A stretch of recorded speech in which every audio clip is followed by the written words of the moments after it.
70 বছরের বাবার খুব শখ কষা মাংস আর লুচি খাবে। ছেলে বৌমা কিছুতেই খেতে দেবে না। একদিন অনেকবার অনুরোধ করেও না শুনে, ধ্যাত্তারি, তোদের মা থাকলে এমন কষ্ট দিত না, আমাকে বলে ফেলে। ছেলে উত্তর দিল, তোমার ভালোর জন্যই বলছি, ডাক্তার মানা করেছে। এরপর শরীর খারাপ হলে আমাদেরই অফিস কামাই করে ছুটোছুটি করতে হবে।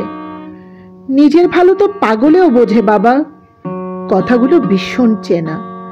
ছেলে ছোটবেলায় আইসক্রিম খেতে চাইলে ঠিক এই কথাগুলোই বলতো বাবা। মা, কোথায় যে রেখেছো ব্যাংকের কাগজগুলো? যেখানে বলছো দেখতেই পাচ্ছি না। একটা জরুরি জিনিস ঠিক করে রাখতে পারো না? আশ্চর্য। মা নিজেই বোঝে বয়সের ভারী সবকিছু ঠিকঠাক মনে থাকে না আজকাল। তবু কথাগুলো ভীষণ চেনা। ছেলে ছোটবেলায় কোথাও কিছু রেখে মনে করতে না পারলে এভাবেই বকা দিত। আজ প্রায় 4 মাস পর বাপের বাড়ি এসেছে মেয়ে। শ্বশুর বাড়ি বেশি দূরে নয়, মানুষজনও খুব ভালো। তবু আসতে দেরি দেখে মা জিজ্ঞাসা করলো। তার উত্তর এলো, উফ মা, অফিসে কাজের চাপ, ঘরের কাজ, এর মধ্যে আর এরকম বায়না করো না। এই তো কমাস আগে এলাম। আমার বাকি কলিগরা তো বছরে একবার বাপের বাড়ি যায়। একটা সাধারণ প্রশ্নের এরকম উত্তর অবশ্যই ভাবাতীত। তবু কথাগুলো ভীষণ চেনা। যখন প্রতি রবিবার মেয়ে বায়না করত বেড়াতে নিয়ে যেতে, ঠিক এইভাবে উত্তর দিত মা। বাবা, তুমি প্রেশারের ওষুধ খাওনি আজ? আচ্ছা, আমার কি সারাদিন তোমার ওষুধের হিসেব রাখা কাজ? কতদিন বলেছি নিজের কাজগুলো নিজে করো। আমি আর কদিন থাকবো তোমার কাছে? একা থাকার অভ্যাস করো। মা মারা যাওয়ার পর কয়েকদিন থেকে গেছিল মেয়ে বাবার কাছে। বাবাকে নতুন করে স্বাবলম্বী বানানোর চেষ্টা তার। কষ্ট হলেও বাবার খুব চেনা লাগে কথাগুলো। যখন হোস্টেলে পড়তে পাঠানোর আগে নিজের খেয়াল রাখার শিক্ষা দেওয়া হচ্ছিল মেয়েকে, ঠিক এই কথাগুলোই বলতো। কাটাভর্তি কই মাছটা থালার এক পাশে সরিয়ে রেখে দিতেই ছেলের চোখ পড়ে গেল বাবার থালায়। দাম দিয়ে কেনা মাছ ফেলো না, না খেতে হলে আগে বলে দিতে, শুধু শুধু নষ্ট করলে গায়ে লাগে।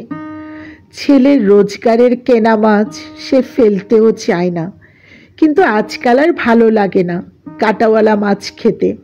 কি করা যাবে, মাছের ঝোল ছাড়া আজ কিছুই হয়নি। রান্না কি হবে সেসব ঠিক করার অধিকার অনেক আগে হারিয়েছি। চোখের জল আসলেও ভীষণ চেনা লাগে কথাগুলো। ছেলেরও ছোটবেলায় বাড়িতে কি রান্না হবে সেসব নিয়ে কথা বলার অধিকার ছিল না। কোনো খাবার ফেললে এভাবেই বকা খেত ছেলে। উফ, কি গো মা, অনলাইনে একটা ক্যাব বুক করতে পারো না? ছোট থেকে বড় সবাই পারে, এত সহজ জিনিস। তোমায় নিয়ে তো মহা মুশকিল। আচ্ছা দেখি, আমি বুক করে দিচ্ছি, প্লিজ আরেকবার ভালো করে দেখে নাও। আমি বারবার দেখাতে পারবো না।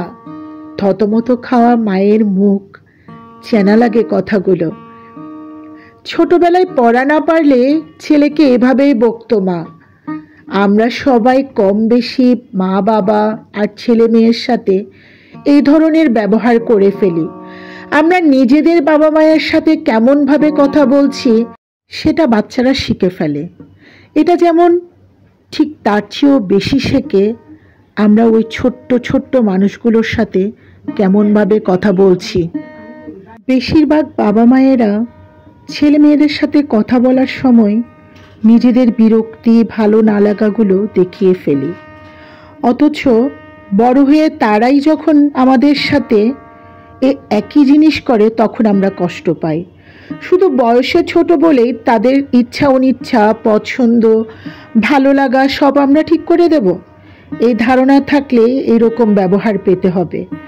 প্রত্যেক মা বাবার নিজেদের সন্তানকে সবচেয়ে ভালো বুঝেন। তাই এরকম কোনো সার্বজনীন নিয়ম হয় না যে এভাবেই কথা বলতে হবে, এভাবেই বকতে হবে বা বকা দিতেই হবে। প্রত্যেক মানুষই খারাপ ভালো মেশানো হয়। আমাদের নিজেদের মধ্যে এত দোষ লুকিয়ে আছে যে আমার সন্তান সবার চেয়ে ভালো, এ ধারণা না রাখাই ভালো। এই কথাগুলো আপনাদের কেমন লেগেছে একটু কমেন্ট করে জানাবেন।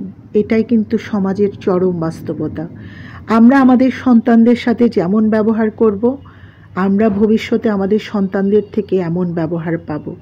ভিডিওটি যদি ভালো লেগে থাকে সবার মাঝে আমার ভিডিওটি ছড়িয়ে দিবেন।